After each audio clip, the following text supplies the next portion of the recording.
نبی صلی اللہ علیہ وآلہ وسلم مسجد نبی میں موجود تھے اور ایک صحابی کے بارے میں تذکرہ فرما رہے تھے کہ وہ صحابی ہے، اس کے سارے کام ٹھیک ہیں اور ایک کام کے علاوہ جو اس کے بڑے ہوئے لمبے بال ہیں۔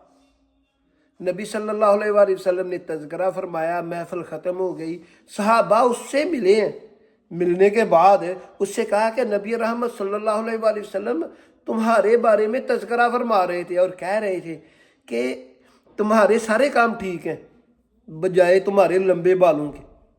اس صحابی نے کچھ نہیں سنا اور